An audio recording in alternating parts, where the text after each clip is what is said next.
What's up, nerds? Welcome to episode 12 of The Bandwagon Fan. This is the show where we talk about a lot of things that probably won't matter in the future, but it feels like they matter now. Right? That's very true. That is very true. You say none of this matters? All of this is meaningless? No, it's all meaningful. Everything we say matters.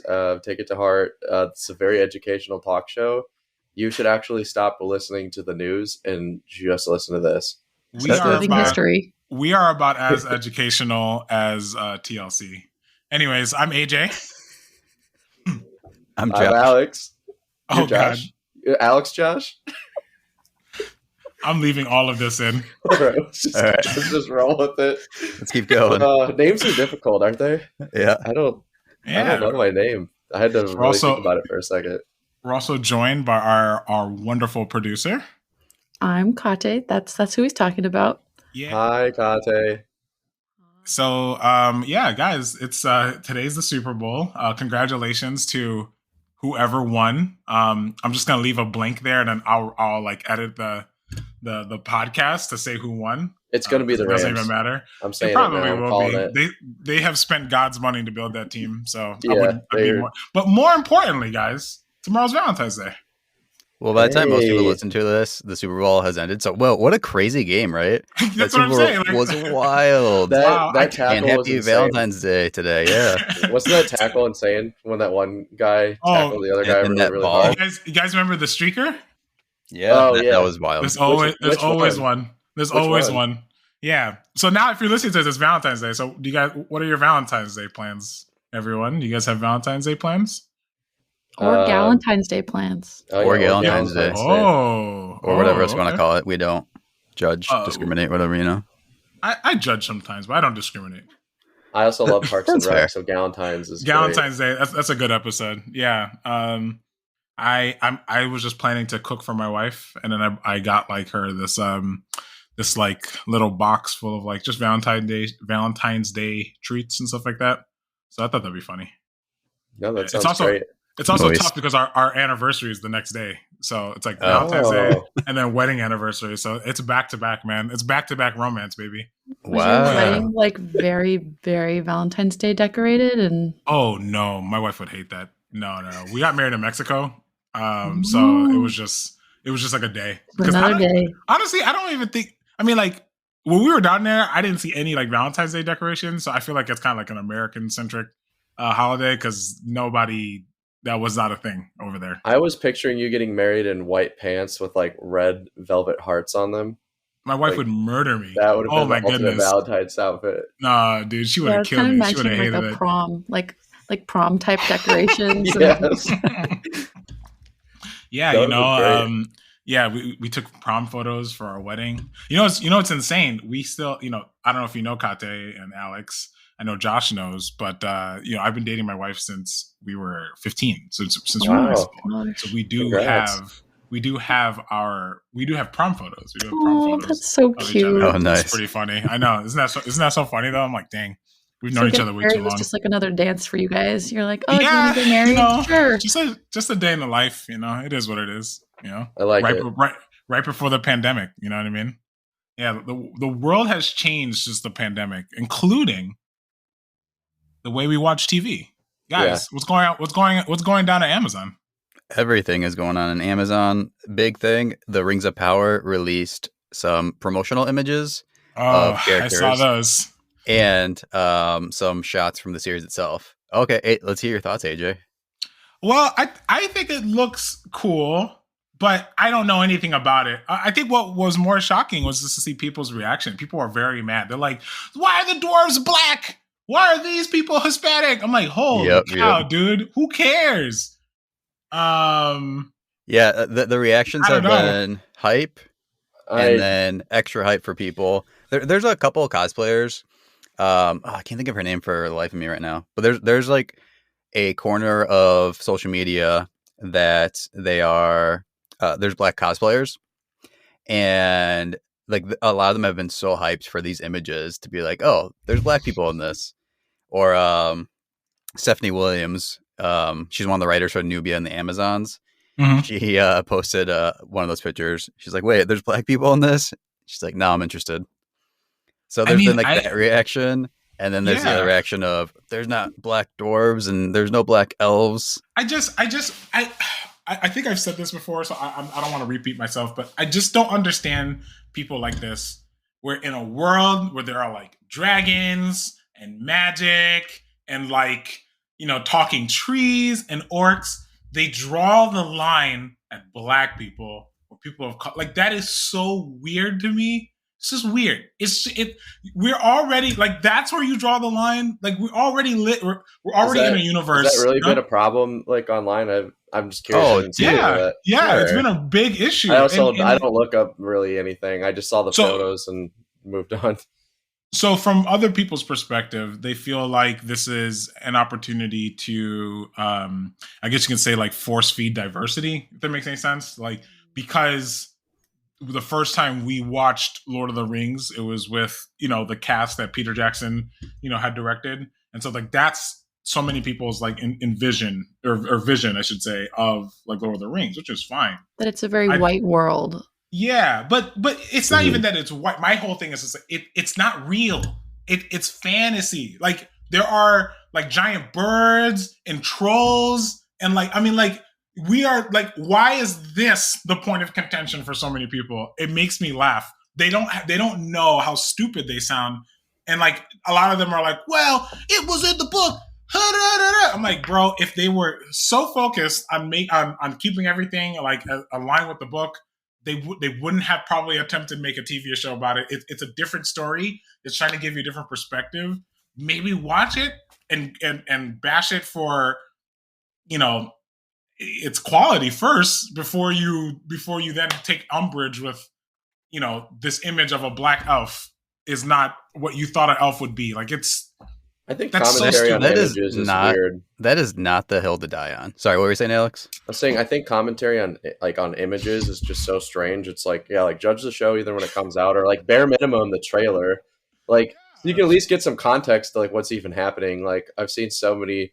I mean, just from the few things I've seen people just like mad about. I think there were some images of like someone in like the water and like people making like weird comments about that, and like I'm just like let it release. Like, I don't know why they started with images. I feel like they should have just jumped straight into a trailer, to be honest.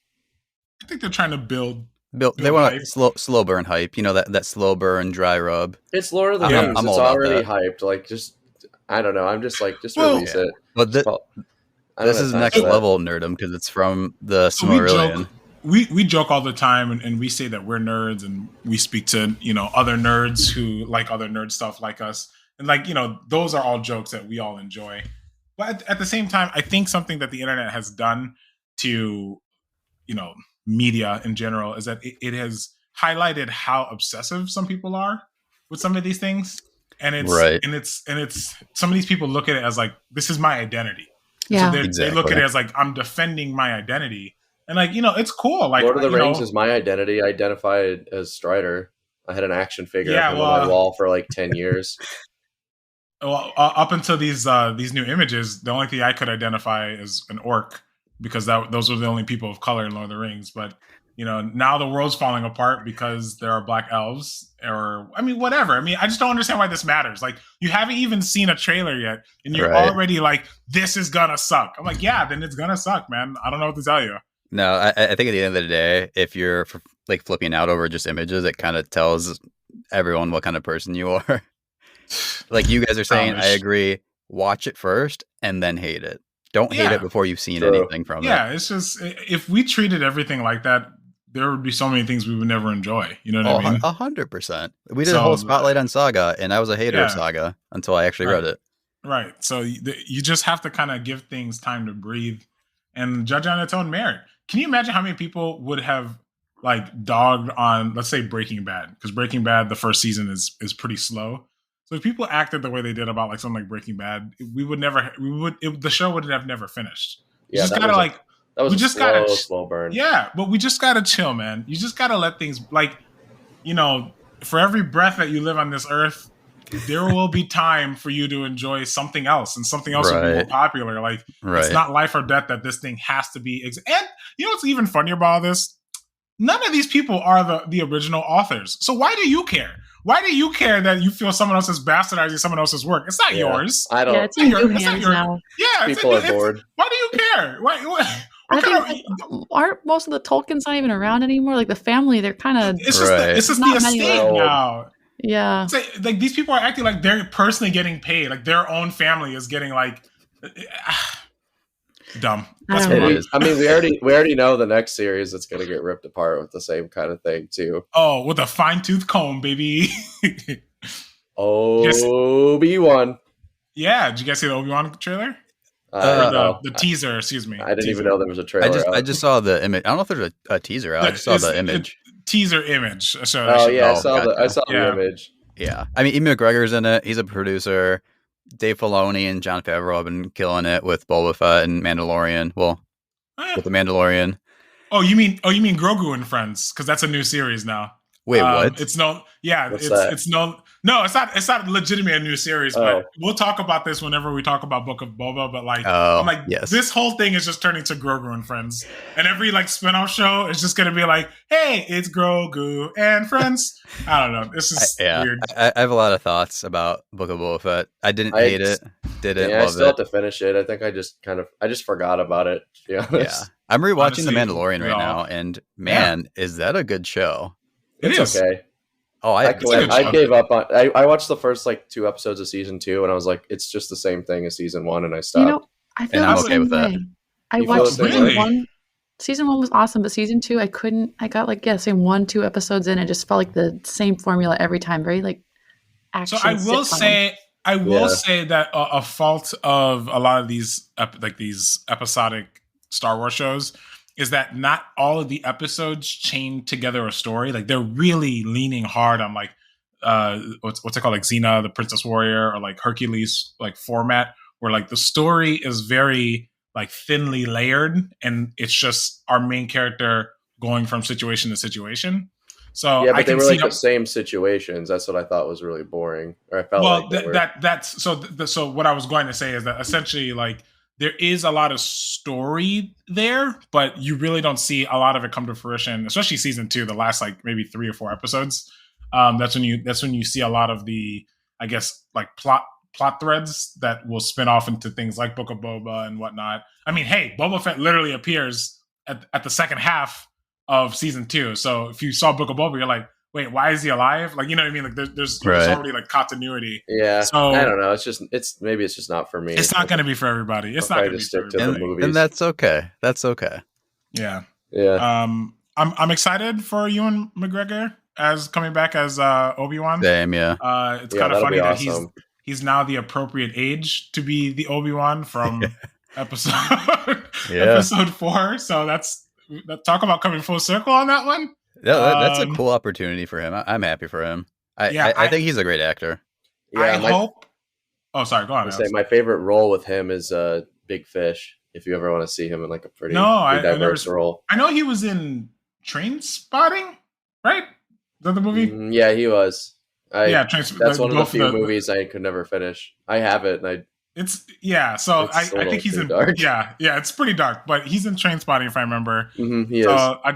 I just thought that was funny before his career just became Star Wars, but yeah. It's just it's like the full circle of Hollywood. They keep dishing out these old things because people will watch it. And another thing people will watch is Jurassic World Dominion. I won't. I stopped after the second new one. I watched the first new one, and then I started the second one, and I was like, it's going to be the same movie over and over and over and over. I didn't even watch the second one. The second It's not worth dinosaurs so many times. Yeah, well, it's the same the dinosaur plot.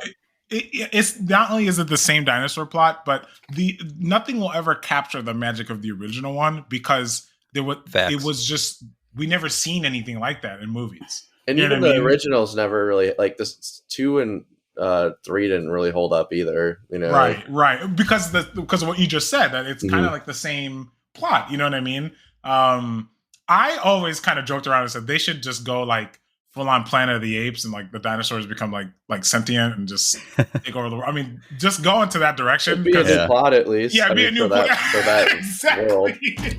Are we gonna have Michael Jackson dinosaurs too? Yeah, like just just lean into the craziness. Because did you guys watch the trailer though? No, I just refused. I just didn't care. I just didn't care. I don't want to give them any views. It does look like the dinosaurs have kind of gotten free roam of the planet. Like they're slowly spreading across the globe. I don't know to what extent. Yeah. Because so literally Jurassic Park 2? Basically, but I think they've gone further out. And so I don't know like if they're trying Jurassic Park in New York. They already went. Didn't they go to New York in the second one? Sorry. I'm so sorry. I'm sorry. Double check that. Jurassic Park in Austin, Texas. Yeah. Oh my gosh! I did. I just think the Jurassic series, it's just stagnant because its content itself is just doesn't lend to a lot of variety. I know that like I would have to probably look it up because I don't remember all the details, but I think there was like this like scrapped idea originally for this like reboot of having the dinosaurs essentially being like merged with like human DNA. So you would have like a hybrid human dinosaur thing. I think that got scrapped pretty early on. Thankfully. But can you imagine like a Terminator like Jurassic Park movie? That'd be so weird. Yeah, this is like a lot of like fan service nostalgia bait because you have Sam Neill, Jeff Goldblum, and Laura Dern back in this. Really? Yes, all three are back. So they're gonna have like a 30-second cameo where they're gonna. It looks like they might actually be in it. Just like the second movie. The second movie, Jeff Goldblum had like a 30-second cameo. No, it looks like they're actually going to be in this one. I'm sure they'll act fine, but I don't need it. And my hype for this is very. I'll just very go rewatch the first one if I really want to watch anything. Yeah. I guess one cool thing though is Bryce Dallas Howard is still going to be in it, and what's really cool about her is she's been directing a lot of the Star Wars stuff, Mandalorian and Book of Boba Fett, and all of her episodes have been great. So I agree. I'm happy for her at least, like that she's got something else going for her. I think she's very talented, very good, not just at acting but at directing as well. Her episodes have been great. And then going back to Star Wars real quick, Obi-Wan or the Kenobi series, the first one releases May 25th. And that's the anniversary of the original Star Wars, which came out May 25th, 1977. That's cool. I'm sure that was intentional. Cool. See, again. It was intentional. And May is Star Wars month or whatever. May the 4th be with you. May the 4th would be with you. So I'm curious if she's a very busy woman then. Because I'm curious, and I would hope and assume she's going to be working on Kenobi as well in some capacity. Yeah. I'm sure. That's part of I don't know. That's just part of being like a director and acting. The apple doesn't fall. Yeah, the apple doesn't fall far from the tree. That's all I gotta say. Yeah. Waititi's like in 400 projects every single week, I swear. Hey, he's not complaining. And he's limitless energy. And he's at the Super Bowl right now. He posted yesterday. He was in an empty stadium and he's like, I'm confused. Where is everybody? And it was just him. I'm like, jeez. Great. Yep, that's Taika. That's our boy. I'm like, I don't even think it was a joke. Part of me's just like, that was. Yeah, I wouldn't be surprised if he was just on a rager. He's just like, I thought today was Sunday. Yeah. He's like, I'm sorry, everyone. It was great. What else we got, guys? Speaking of Super Bowl, I wanted to throw in one music thing. So, does everyone know like the lineup of who's playing tonight? Performing? I don't know. I don't remember. Dr. Dre, we got Snoop Dogg, like 90s people. Eminem, Kendrick. Yeah. And is it Mary J. Blige on it? Mary J. Blige, thank you. So there's rumors, but that supposedly Kendrick's going to drop a new single either before or after the Super Bowl tonight. So we'll see. That's something to keep in mind. I don't think it's going to happen, but I was just curious if any of you actually think he'll drop something. Like that dude's a patient man. I have learned when it comes to music of my favorite artists to just not expect anything. Just be surprised by it. Yeah, just be surprised by it because half the time it's not even their fault that they can't put out their own music. You know, if you don't have complete creative control, then you don't have control. So Kendrick also doesn't post on social media, but I'm gonna vote that he does drop after it just because I want it. Yeah, if he's making noise about it, I think there's a chance But I also think that people should also temper their expectations, not to get off on a tangent, but it's just like Kendrick Lamar is a very experimental artist. He likes to try new things. And so just temper your expectations. That's all I'm trying to say. Yeah, I'm looking forward to whatever he puts out. I don't think he's put out a project that I didn't enjoy. He could make a polka record and I'd listen to it. Right, I'm on team manifest with Alex. Let's just manifest Kendrick will put out new music. Kendrick, if you're listening, a polka theme album, perfect. Yeah. Kendrick, if you're listening, come on. Like if you at least drop it after you hear the podcast. Oh gosh. Oh man. What else we got, guys? We also had a casting announcement for Anthony Ramos, who is of fame of Hamilton and In the Heights. He has been cast in an undisclosed role for the Ironheart movie for Marvel. I don't know anything about Ironheart. Isn't he from Iron Man? We're digging deep in the bag. I don't know much about her either. But it's a female? It is a character I've really been looking forward to seeing. Her name's Riri Williams, and she at some point takes over for Tony Stark. Oh, cool. And at least they give her a new name, Ironheart, which I actually think that's a cooler name than Iron Man, but my own personal opinion. I think the name's awesome. I just heard Iron, and I'm assuming that character is in the Iron Man universe. Based on her costume, that she's similar to Iron Man, and that like she has some type of device that's maybe keeping her alive or something, Okay. How Iron Man has. That's probably where the Ironheart part comes from. Mm-hmm. I'm wondering if she has some kind of heart transplant thing that's based off of what Tony Stark had. But it looks cool. I'm here for it. We're just in this era where we're gonna get every whatever the catalog that Disney has purchased from Marvel. That's what we're gonna get. So we'll see how that one works. Yeah. So I'm hyped to see him in it because I loved him in The Heights. I think he's a great actor, and I sound like a broken SJW record player, but I don't care. The fact that we're getting a Latino and hopefully a prominent role excites me. That'd be cool. Yeah, I'm excited. Yeah. I know now that you mention it, I'm sure Ironheart. There's probably a comic line, so I'd be curious to check out whatever. I'm sure they'll have a new run coming out if the show's happening. Yeah, for sure. Sure.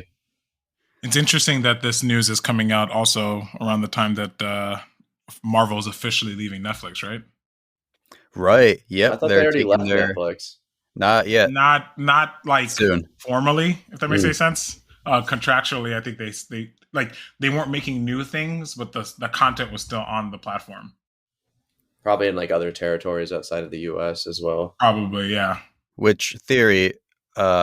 I believe Kevin Feige and Oscar Isaac were saying how the MoonKnight TV series is going to be very dark and gritty. Yeah. My thought is that they're pushing in that direction because of the success of those Netflix shows, and they're gonna transport that content to their platform. So it'll fit in with it. Not to say spoilers, but we're getting Matt Murdock back. So right. But what I'm saying is dark already. The Disney Plus shows have been very much of the MCU formula, like action sequence joke, serious moment joke kind of thing. Which I hate. Yeah. I hate that too. Trash to me. Right. Well, it's because Disney. My greatest criticism of the MCU.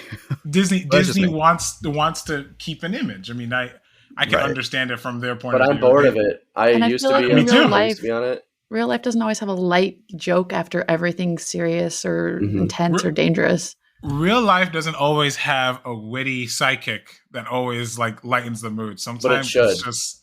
Sometimes life is just dark. It should. It definitely you can still should. laugh.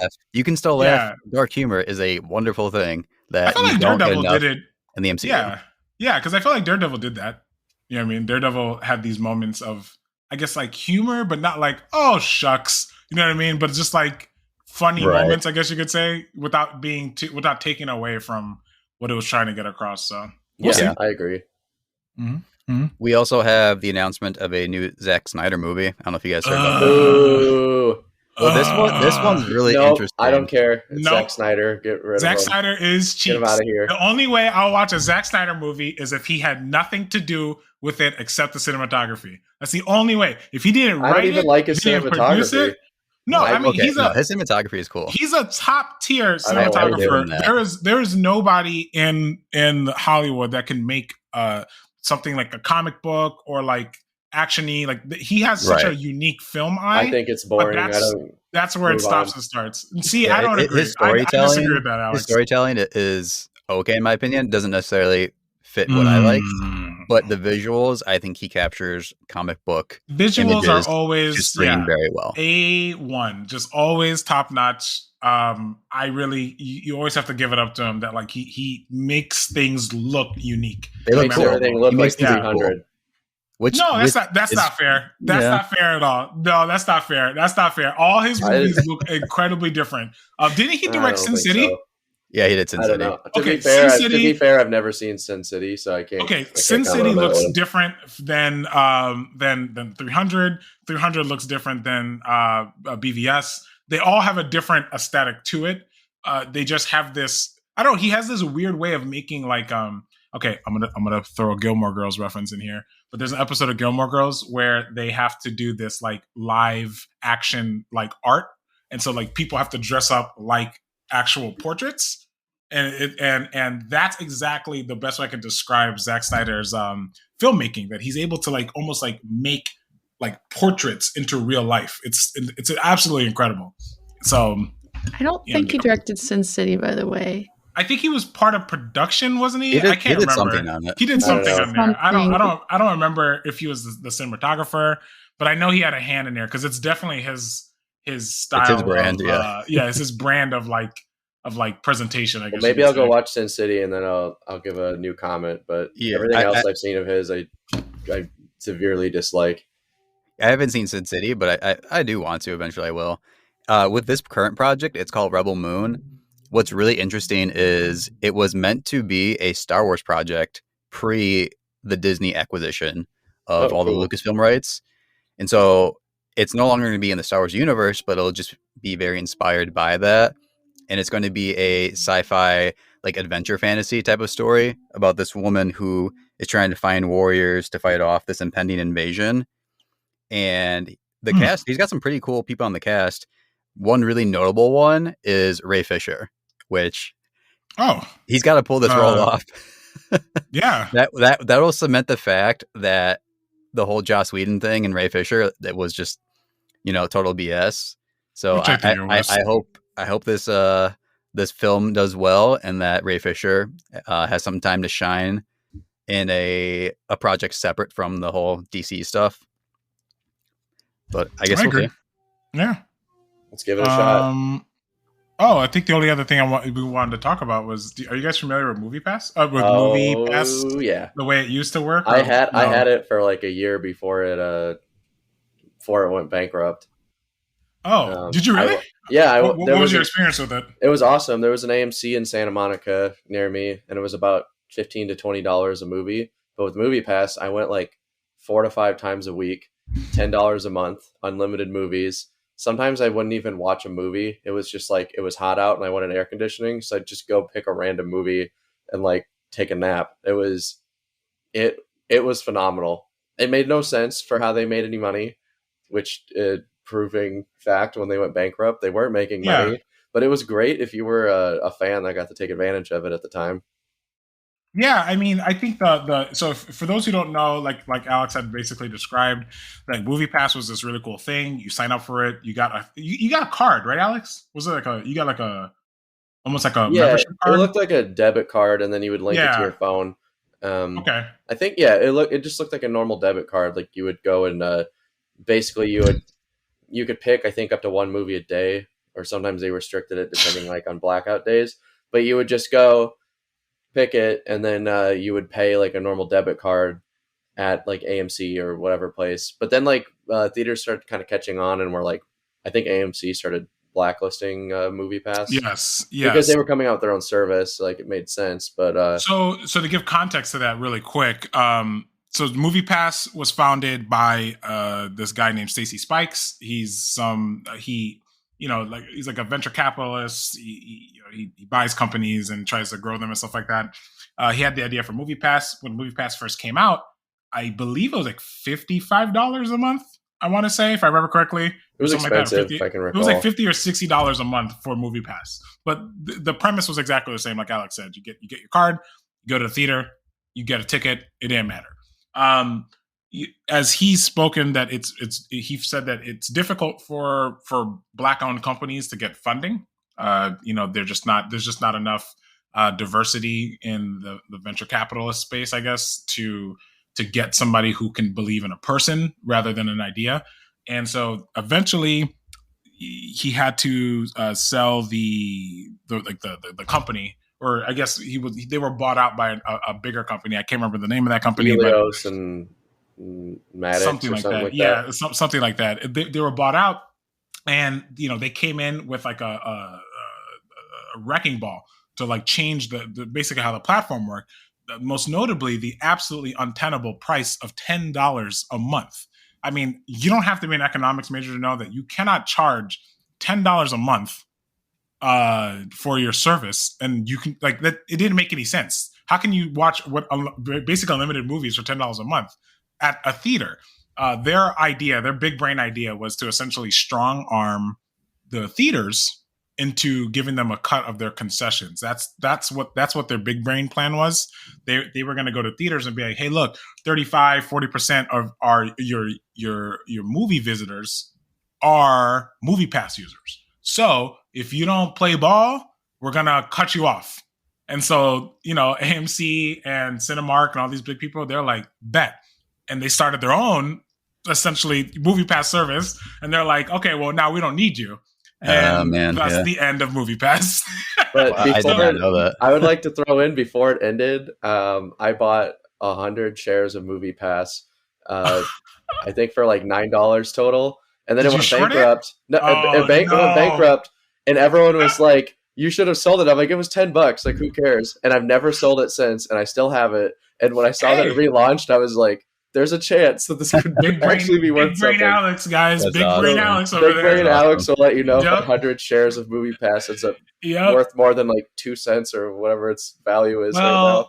Well, I would pump the brakes, because MoviePass 2.0, I'm going to try to go through this as quickly as possible, but it's kind of a hot mess. So Stacy Spikes was able to actually buy back his company. He actually found out his company was still the company was still available because they're making a documentary on the absolute like debacle of MoviePass. And the guy who was like, I guess the director was like interviewing him. He's like, hey, just so you know, you can still go get MoviePass. You can probably put a bid. He put a bid. He got his company back. So now he's like back with a vengeance, trying to make it work. However, his idea is horrible. Okay, so number one, the changes that they're making, they're not requiring theaters to buy in, right? Like I said before, the whole thing that made MoviePass really unsavory to these theater chains was that they were trying to get a cut of their concessions. If you don't know, if you haven't been to a theater in 20 years, that's how theaters make their money. They really don't make money off the actual movies. They make money off concessions.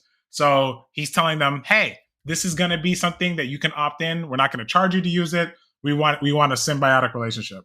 Doesn't really work because, again, what stops if anyone watches Shark Tank, Mr. Wonderful always says, what stops me from crushing you like the ant that you are? And that's how these big movie chains, that's how they look at it. We could just do what you do for our own customers. Okay. That's number one. Number two, and this is the craziest thing, the way you can earn credits. You can earn credits by watching ads on your phone. Okay. Oh, if you're rolling your eyes, you haven't even heard the best part, because it's weird. I feel like you're crushing MoviePass 2.0 before it's even started. Oh, well, it's not me. It's not my dumb idea. So AJ did come up with it. This sounds the thing with Stacy Spikes has this ingenious idea, because again, he's trying to sell this to investors, right? Always remember, folks, anything that you always love there's always an investor that has to be happy with it before you see it first. Okay, full disclaimer. But anyways, the idea behind it is that on your phone, you're watching ads, and they have this like program built into their algorithm on their app that is using your camera to look at your eyes. So if you look away from the ad will stop, and you can only accrue credits by completing ad watches. And then they're gonna take that information, and they're gonna sell it to these companies who already put their ads in movies. Like if you ever watched a Fast and Furious movie, there's like 700 ad spots in there. And I mean, Corona is the most infamous one, right? So they're going to take sounds like Black Mirror. So they're going to exactly. You beat me to it, but this is exactly the plot of a Black Mirror episode with Daniel Kaluuya. Yep. But essentially, they're going to take the data. So like if you bought a ticket to Fast and Furious 10, they're going to be like, okay, Fast and Furious 10 people like this. Hey, do you want to watch Fast and Furious 11? Here's a block of ads that you can watch. And then they're going to be like, oh, you know what? This person really liked this ad. This person didn't really like this ad. Okay, here's a bunch of credits. And then they take that data and they sell your data on top of it. It's a hot mess, man. It gets creepier, though, because you know about the eye tracking part? Yeah, that's what I'm saying. It's watching you. Your phone is watching you. No, but like your eye, the second your eyes move away, it recognizes that the ad recognizes it. It's not engaging enough. So it's not like oh, if you set your phone down and it like can somehow recognize on the ground, it's watching your eyeballs. Put your sunglasses on. Look at your phone with sunglasses. Yeah, that's a good idea. So yeah, we're officially entering like Black Mirror levels of just creepy. I think that's like episode 2 of Black Mirror. It's. I know it's one. I think the episode came out 10 years ago, so it's not like we don't know about this. I think we just don't care anymore. I guess I don't crazy. Know. Yeah, man. Yeah, pretty nuts. So yeah, look out for Movie Pass. And Alex, do not expect to make any money off of it. You know what? Yeah, you know what? What's? I'm gonna hold it because it's only like $9 worth of shares. What's keep in touch in like 3 years and see. I'll follow up with that. Hey, because you're you, Alex. I hope you win, man. I hope I'm wrong, but it's not looking good. I hope this is looking like Quibi 2.0 more. I'm more not than, selling it. I'm Movie Pass. it. Yeah. Oh man, Josh, what you got for us, man? Last thing, real quick. DC released a trailer or a teaser highlighting all their upcoming movies for this year, which included the Batman, Black Adam, the Aquaman movie, and it was a lot of recycled things that we've already seen, but we did get to see some new stuff. We saw Pierce Brosnan as Dr. Fate, so that was cool. We got to see a little bit more of Dwayne Johnson as Black Adam. And then we also saw a few newer characters. It feels like they're going to try to create the JSA, Justice Society of America. Okay. Which, considering the train wreck that, the whole Snyderverse with... Oh, they also showed some of the Flash as well. Aquaman. Considering the train wreck that the whole Joss Whedon, Justice League and all that was, I'm hoping this pans out for DC because their fans really need some good movies. And man. That's all I'll say about that. Yeah, I'm excited to see where these go. Yeah, I'm cheering for DC right now because I want something good out of them. Same, yeah. What about Marvel? Yeah, speaking of DC, we're gonna go right into Marvel, and we're gonna go right back into Marvel because I'm gonna be talking about the newest MoonKnight issue. Not only was this a cool issue, but also just it adds to the hype of the TV series coming out pretty soon. And in this one, I believe Alex, you're all caught up too. Oh yeah, I'm fresh and caught up as of like 2 hours ago. Nice. So what we have in this issue number 8, it's a Devil's Reign tie-in. Devil's Reign is an event that's going on in Marvel right now. Basically, Wilson Fisk has become mayor of New York, and he has banned vigilante activity, a lot like the kind of like Civil War or like the Fear State event that just finished up with DC. This issue starts off with Hunter's Moon, who was previously a villain of Moon Knight turned ally, and he looks like Mr. Knight, except for he's wearing all black. And he says, "Welcome to the Midnight Mission. My name is Dr. Moon. How can I help you?" And that is a reference to the first issue of Moon Knight, where Mark Spector says, "Welcome to the Midnight Mission. My name is Moon Knight, or Mr. Knight. How can I help you?" Hunter's Moon, his real name is Dr. Badir. That's all. We don't know his first name.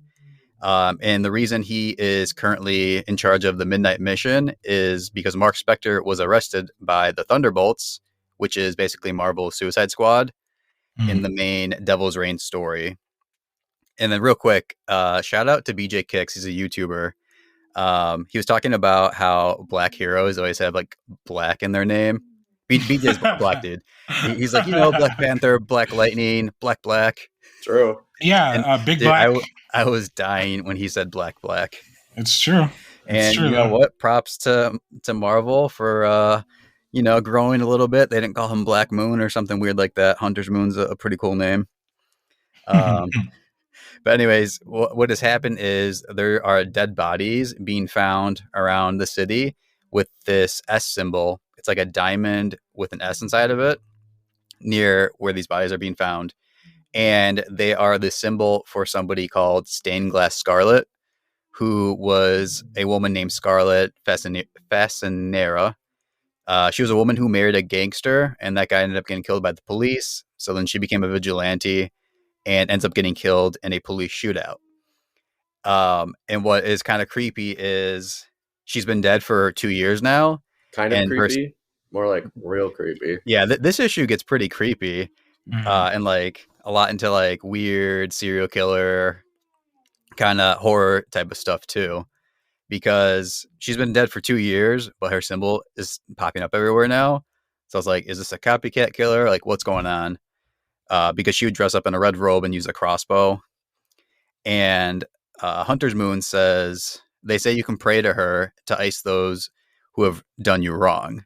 And so it's like insinuating that she has become some sort of, evil entity. Like it reminds me of Candyman a little bit. Yeah, like Candyman or Bloody Mary, that kind of thing, where it's like you can call upon this thing. So I was like, okay, where are we going with this? So then Hunter's Moon goes to investigate, and he shows up at this building. It's got the S symbol over it, and then he hears this voice. And whoever did the lettering on this, I can't think of who it is off the top of my head. Whoever does the lettering on this series does a great job with it. And in this one, it was Corey. I don't know how to say the last name. Corey P. We'll say. It's this red and yellow text, and it says, "Is that you, my angel?"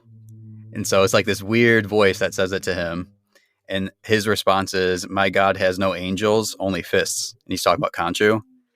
And I think I mentioned that too in a previous issue, how this god is very different from other gods that we see in different pantheons.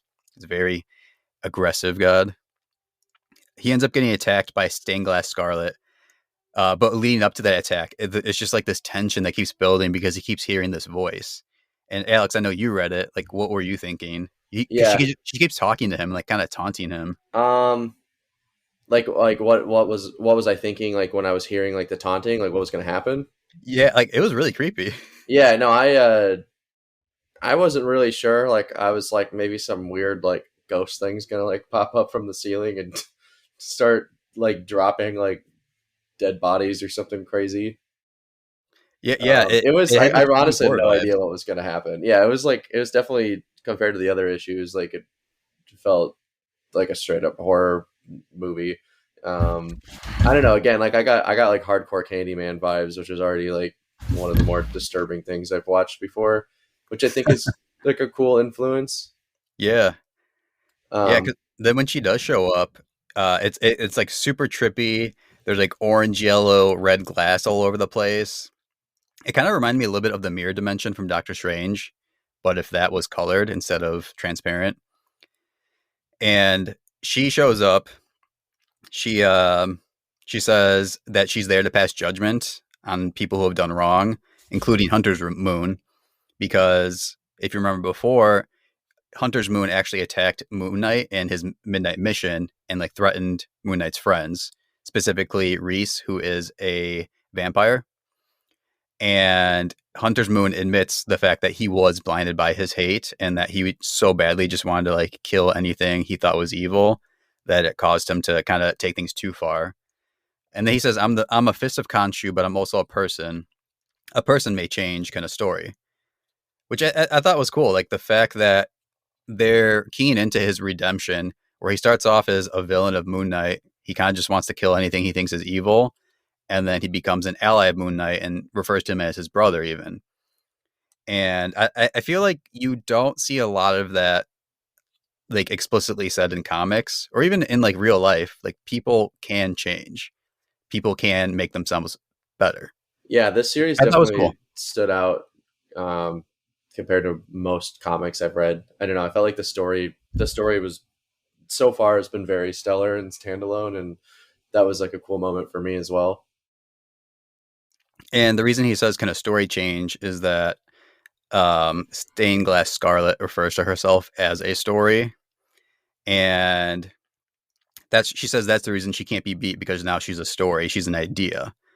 And when you see her, she's wearing this red robe, her body is gold glass, she has a gold crown, has 4 arms. It's like this really scary, trippy looking thing, and she's huge. She's huge. Yeah. Like, I didn't realize how big she was until like the second panel where it's like showing him standing next to her. And I was like, I would just run. I don't care what superpower I have. She's terrifying. Yeah. And like that really, the writing by Jed McKay and then the art by Alessandro Cappuccio really mesh well in this kind of a story. And Cappuccio's art just is insane with some of his splash pages. And yeah, her size just really makes her look intimidating. And she says, you can't beat me. Like, I'm an idea. I'm a story. Like, there's nothing you can do to hurt me. I can't die. And eventually Hunter's Moon comes to the conclusion. He says, you're right. Stories are the most powerful thing in the world. And then he says, for what is a god if not a story? And then Khonshu shows up, and he is ginormous. You get a double page spread of Stained Glass Scarlet on one side and Khonshu with Hunter's Moon on the other side. Actually, I'm going to show you guys real quick. It's just this huge spread. That looks incredible. And so you see Khonshu. He is terrifying looking. He's like this weird man person with a bird head skull. And then you also see the other fist of Khonshu. I'm guessing like past fists, also with him. And then Hunter's Moon, he kneels down. He says, hello, father. And then Khonshu says, my son. And then Khonshu and Stained Glass Scarlet duke it out. And again, Khonshu says, like, yeah, we can't die. We can't hurt each other. But we can take away each other's power and diminish what the other person is able to do. And then the issue wraps up. Hunter's Moon goes back to the mission, and he ends up apologizing to Reese, who he previously had tried to kill because she's a vampire. And what's interesting about her is she was turned to a vampire against her will. And so she's very much trying to fight against her bloodlust and not wanting to hurt people. And so for the two of them to sit down and have that conversation was really cool, where you have two people who they should hate each other, but other things have brought them together, and you see a little bit of reconciliation there, which I thought was a good close to this issue, because Hunter's Moon very much seems like a zealot type figure, and to see him humanized in that way, I thought was pretty cool. So this issue I thought was fantastic. I'll give it 2 thumbs out of 2 thumbs, 5 out of 5 stars. Same here. Whatever you wanna say. No, I'm doing that as well. I was a little nervous, to be honest, because like the issue before, like I didn't read the Devil's Reign crossover stuff. I didn't even know about it until I started this one, and I could tell the previous issue was just filler, like leading into that, and I thought it was really boring and was like the worst issue that was released so far. So I was like, great, this might just be the downfall of this run. And then like the second I started this one, I'd realized that this is actually like the best one that's came out so far. So yeah, like props to the team for really picking up on this one. Yeah, this is one of my favorite issues. I think this one, and I don't know, the first 2 issues I thought were great too. Just really cool moments. And I hope we see some influence of this in the MoonKnight series. This got me more hyped for the series. Same. And for someone like me who had no idea what MoonKnight was or who he is, the beginning of this run's pretty confusing because they don't explain a whole lot of stuff. But this one I felt like you kind of started like understanding like his character and why he reacts to things. So like it doesn't take too long to like really pick up on MoonKnight's character. I was just a little nervous with that going in, and I'm excited to be a part of it now. You're one of us now. Welcome to the Order of Khonshu. Yeah. Yeah, guys. I just want to throw in there that I finally played the 2018 version of God of War.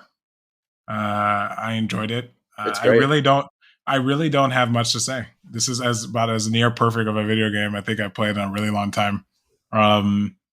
It is a I mean, the game has been out for 4 years, but they finally re-released it on PC. Is it So remastered or anything, or is it just like a yeah? So it's like upscaled. It's upscaled, wow. so you could play it on 4K if you're playing on PC. It was a PlayStation PS4. exclusive before, right?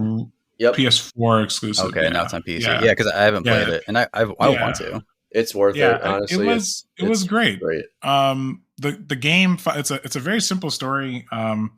You know, if you've ever played a God of War game, you are familiar with Kratos, aka the God Killer, and he's a dad now. You know, he's playing Papa Kratos. He is in the woods with his son, and the game starts off with them burying their mother, his wife, I should say, his son's mother. He's a single father. He's a single father. A dark, broody man who's a single father. Yeah, I mean, where have I seen this before? So have you seen that meme? Yes. What meme? Well, when you're a dark, brooding single father and you're in charge of an orphan, and it's Geralt from The Witcher, Batman, and it's like every Mandalorian. Oh, yeah, that's awesome. Well, so here's the thing. Unlike those, I guess, iterations that you just mentioned, this one is unique because A, Kratos is Atreus's father, and B, they don't have a good relationship. So I think what is so unique, whereas like all the other stories you just mentioned, you're seeing this person trying to figure out how to be a surrogate dad to someone who may not have one or may not know theirs. This is different because Kratos is trying to figure out how to be a better dad than his dad was. If you don't know the lore of God of War, Kratos killed Zeus. I know I spoiled like a 20-year-old game for you. Boo-hoo. How dare you? Yes, Kratos is a son. Kratos is a son of Zeus, and I think the climax of God of War has him killing his father. And so patricide is a thing that is very common in Greek mythology. And it is, when I tell you it is the theme of this game, they do such a brilliant job of playing on this idea of like, are you a product of your environment or are you a product of your nurturing? That's at its core. That's how I can summarize the game. Since Josh hasn't played it, I don't want to ruin it for him. I don't want to rob him of some of the of the incredible moments. But I think just to point out that this funeral that the game starts off with is interrupted by a son of Odin. Okay, so for those who don't know their Greek mythology, Odin is not part of Greek mythology. He's part of Norse mythology. So throughout the game, you have to. Thor? No, it is not Thor. Okay, because I've seen a clip of you beating up Thor or Kratos beating up Thor. So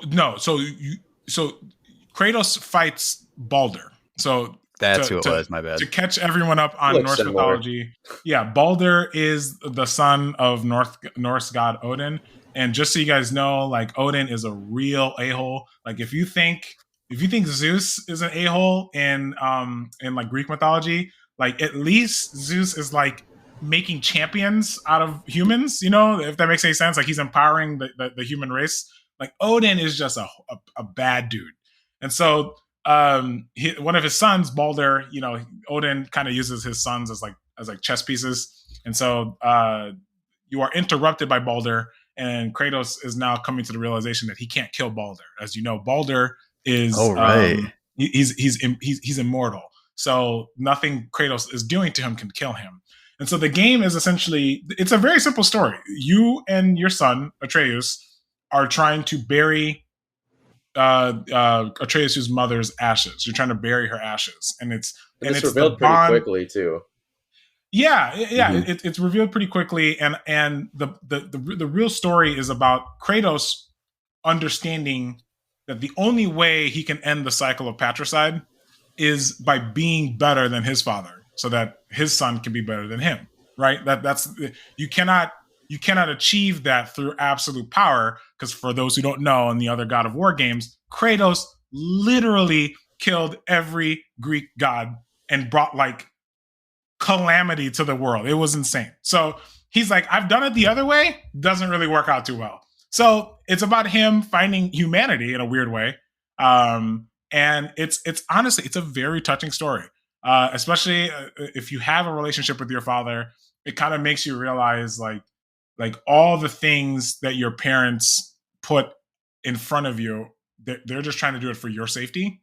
And and I think the most interesting component of the game, without giving any story plots away, for Josh's sake, remember everyone, okay, this is Josh's fault, so blame Josh. Yeah, boo, Josh. Yeah, but I think like one of the most heartwarming moments in the game is when Kratos is looking at his son as a man, and I think if you know who Kratos is, that means a lot to Kratos, because he's starting to understand that, like, I never had this as a kid, so I don't expect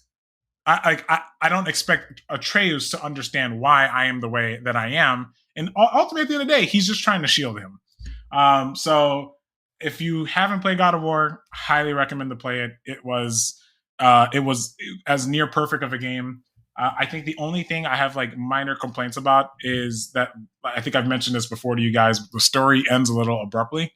The story ends in a way where it doesn't feel like a natural ending, but more like a prelude to a bigger story. So it's a little like, it's a little jarring, to be honest with you, because you're so immersed. The game does such a good job of immersing you in the story, so that when it ends, it's just over and that's it. You know what I mean? So and then yes, the game does end. This isn't a spoiler, but the game ends with Kratos being confronted with Thor, and that's kind of what sets up the plot for the next game, Ragnarok.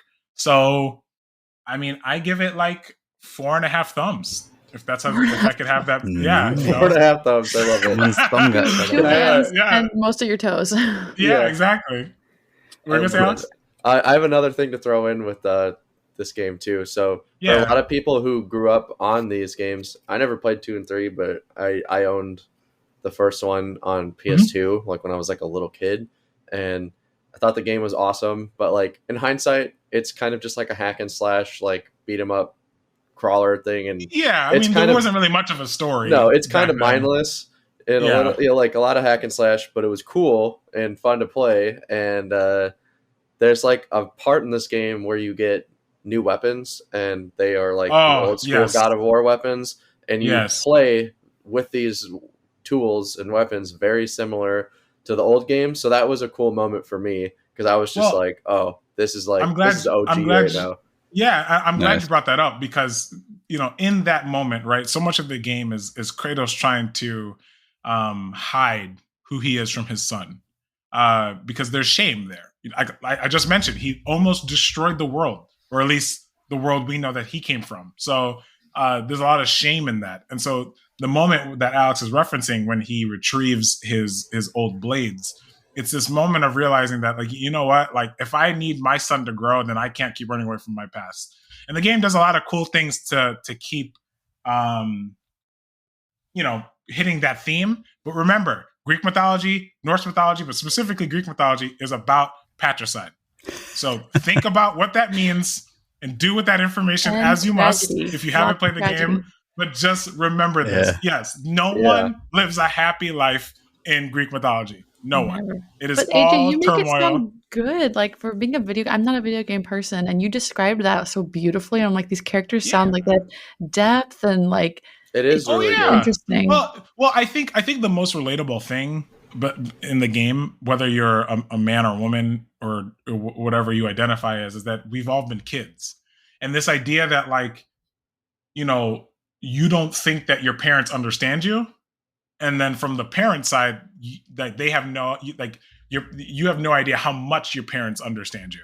You know what I mean? And it's that constant conflict in the game that you're seeing play out in real life. And it's, I mean, Alex, I don't know if you caught this, but throughout the game, I don't know if you're seeing all the range of emotions that Kratos had from the old games to this one through Atreus. I don't want to give it away because you know what I mean? Yeah, no, you definitely see it, and it's a really unique transition. I think it made me forget that I was playing a video game most of the time, and that's a rare thing for me, because I get bored pretty easily of games, and I think when you spend so much time doing like 30 hours of side quests that have nothing to do with the game, it takes me out of it, and I forget what the story is. This game doesn't do that. Like, everything pieces together. You see. You just, I don't know, like the character changes are really unique and really well done. and you brought up something about the side quests. That's something I think the game does so well, is that the side quests help build lore, not for just the world, because the game developers, they don't really stick fast, and they don't really stick to like North and Greek mythology too closely. They kind of just use it as inspiration. But all the side quests kind of build this bigger picture of like who the villains are and what the conflict is in these games. So you could, like Alex said, it's like watching a movie. So yeah, 4.5 thumbs, man.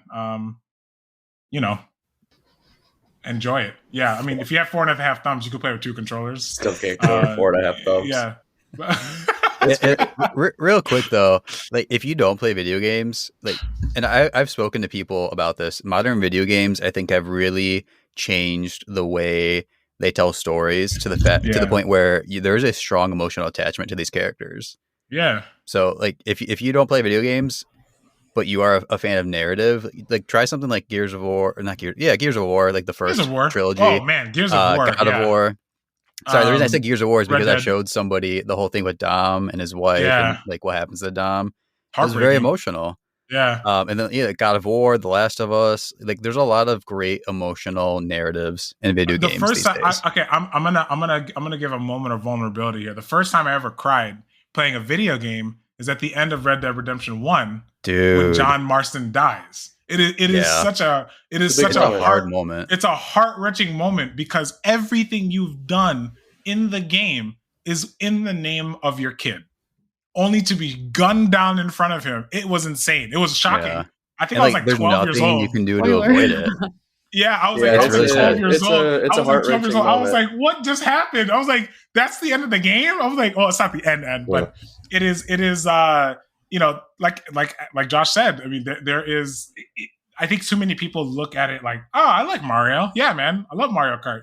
Video games have transcended so far beyond that. So there's some good stories coming in games, but if you're really looking for some quality character development and video games aren't for you, I have the perfect thing.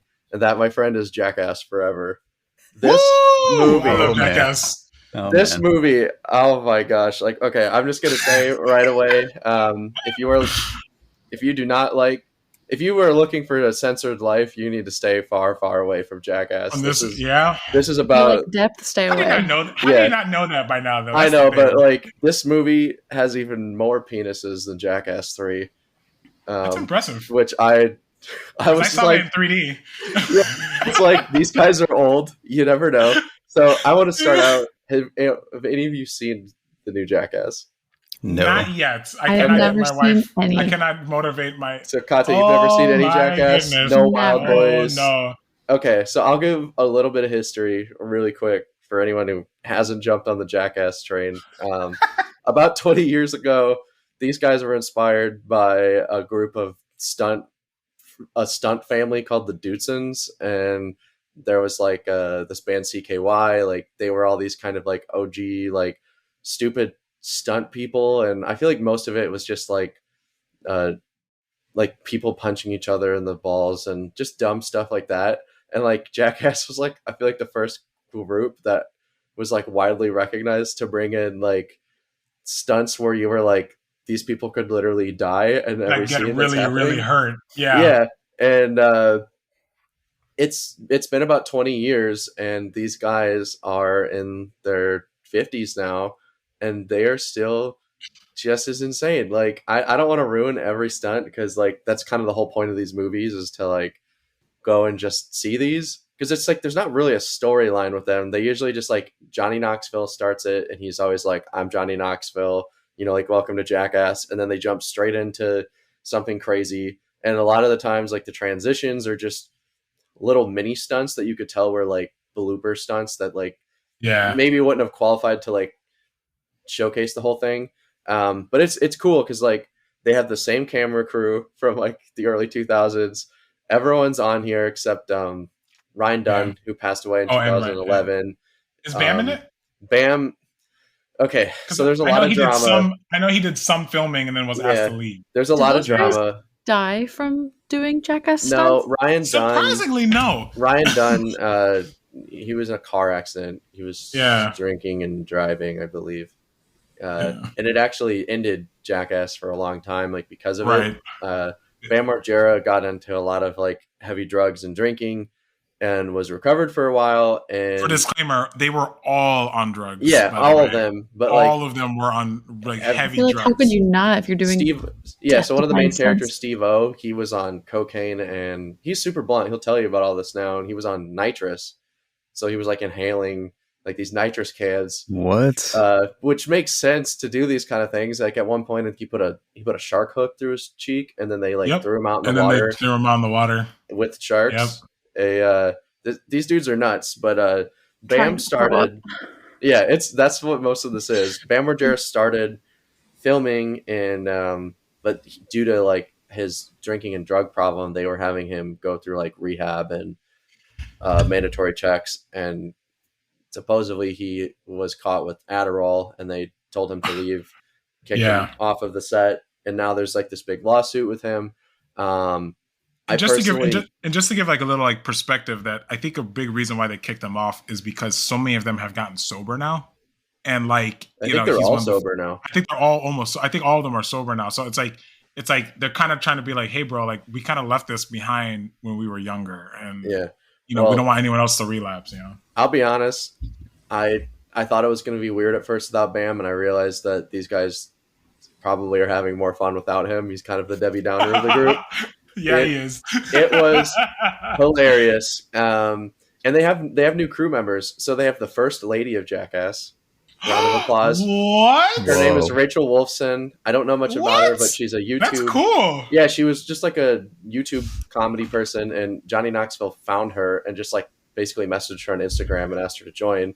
And she doesn't partake in all the crazy nudity stuff, which I thought was a smart move, because probably a good call. But she did some gross stuff, like they have her like sit in a chair and they hold a scorpion up to her, and she just like lets it bite her in the face a bunch, and she's like licking tasers. She's crazy. Like, so they found Ryan Dunn's like spirit animal then. Yeah, Ryan Dunn's spirit animal. That's what that sounds like. And I thought it was cool.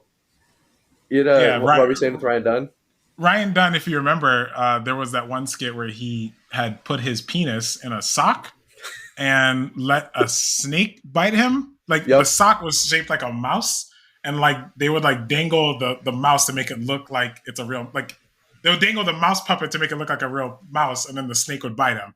Well, there's plenty of penis related things in this one, but I'm not going to spoil those because the stunts involving them are so unique and so disgusting that you have to just go out and see those on your own.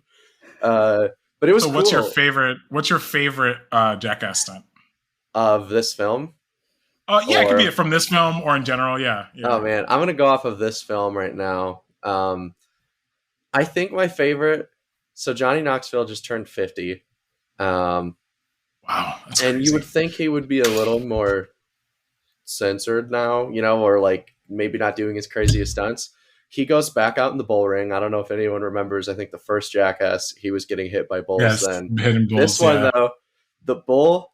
So in the bloopers or like an interview, they were talking about. Apparently, they had a bull hit him first, and it just leveled him out. And they were like, that was great, but it didn't really look interesting for content, so we're going to have you get hit by the bull again. This time the bull hits him, and it like hits him with his horn, and it hits him so hard that he like launches up in the air, flips over the bull, breaks his ribs and a few other bones, gets knocked out, has a concussion, instantly gets up and goes, "Did we get it, guys?" And I'm like, that is Johnny Knoxville. No one can replace him. This dude is insane. It's not for the faint of heart. It really isn't. It's like it's just these guys who are like, how far can we push the human body? And they answer that time and time again. But it's great. Like if you just want like a movie to just laugh and like shut your brain off to, this was perfect. All of the extra members were hilarious because you have Rachel Wolfson, Eric Manaka, this guy named Poopies. I'm sorry? His name is Poopies. Yeah, you could take a guess why that's his name. I'm scared.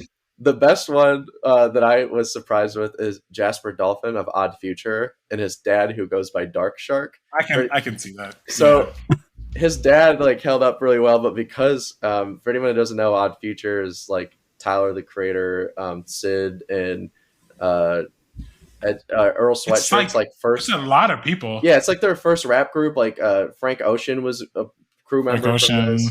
It was a big deal.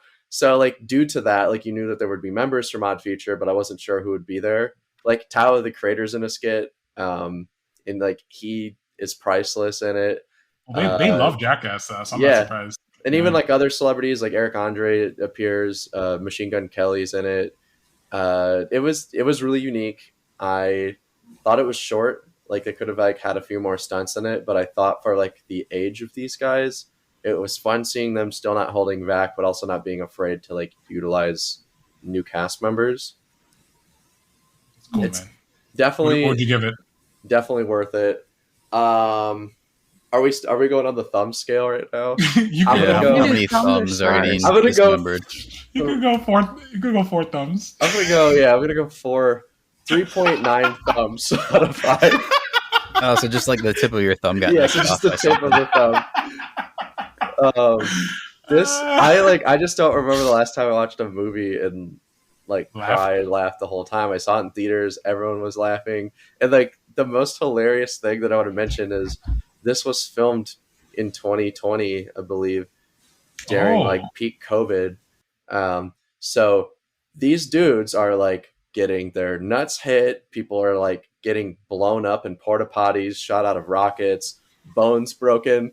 But these people are still following COVID protocol. All the cameramen all have their N95 masks on. At one point, a cameraman like he throws up in his N95 mask due to like the scenes. And I'm like, you guys are following COVID safety, and it's just like it's hilarious to see. You got to be safe when you're doing Jackass. Yeah, like these people are looking out. I have one more thing I want to mention with Jackass before we move on. So Rachel Wolfson, I think my favorite thing is, I'm drawing a blank on the old school members right now. You've got Preston, Wee Man, Chris Pontius. That's who it was. Yes. Oh, so that guy's insane. When Rachel Wolfson's doing the scorpion stunt, and she's like getting like they're holding the scorpion and like letting it bite her, but at one point the scorpion like falls, and it falls onto like her chest, and she's screaming. She's like, "I need this thing off of me!" And real calm, Chris Pontius is just like, "I'm more than happy to help, but I'm going to need your consent to move the scorpion." And I'm like, is Jackass really the thing we're going to for COVID safety and consent? Well, wow. But you know what? I was gonna say that just shows you how far they've grown up, because they that's not something they would ever ask before. So, yeah, this is the most mature and immature Jackass I've seen. I love it. I was thinking like how it must be really scary now that they're sober doing these things. Yeah, for sure. And older. And older, yeah. Yeah, because you had to be like aware of this stuff. I mean, I think there's only so much that some of the guys can do, but like, yeah. Johnny Knoxville. Well, did you guys hear the story about the brain hemorrhage when you were telling the story about the bull? Did he get a brain hemorrhage from it? Yeah, so I saw it on Instagram a few weeks ago. They were talking about that stunt that you talked about when he was on the bull and he just flies straight up. He had a brain hemorrhage when that happened. What? I knew he broke his ribs, and I thought he just got a concussion, a brain hemorrhage. Though he said concussion and brain hemorrhage, and it's just like, poor guy. Oh my god. They'll still do it. They'll still go out there and do it. He chose that life. He chose that life. Yeah, he started this life. Like this is how they make their living. Dave England is still getting absolutely messed with in the most unique ways. Also, some of these stunts, like, they're just fun. Like, I felt like you could just tell they really put a lot of thought into, like, let's not just do ones where people are getting hurt. Like, let's come up with some, like, creative concepts that are just unique. So before YouTube, it was Jackass. Yeah, before YouTube, it was Jackass. Go out there, watch Jackass forever, everybody. All right, guys. Well, I think that's a wrap for our show. Thank you guys all for pitching in. If you guys like what you heard, subscribe so you can stay up to date on all our content, because we just know you're just foaming at the mouth, waiting to hear what we have to say next. If you're on YouTube, hit that like button. If you're on a platform that allows it, drop us some comments. Let us know why we're dumb. I made a mistake earlier. I think I said Zack Snyder was the directed Sin City. I don't know what crack I was smoking. I don't think he was on Sin City, but let me know. Let me know that. Like tell us. I'm there with things. you. Yeah, tell us these things. Most of you guys are on Spotify and Apple, but I listen to the show on Google, so there's that too. You can find us anywhere. It helps our show grow, so we really appreciate it when you guys throw us some ratings and interact with us. You can find us on Twitter and Instagram, Bandwagon Fan Pod, and on Facebook and YouTube and Discord and Bigo and any other social media platform. Bigo? Okay, I got Bigo's a new one. Yeah, that's a new one. We're on Bigo. Wolf, you're gonna get an email and a fax. But yes, guys, thank you so much for listening. We'll catch you guys on the next one.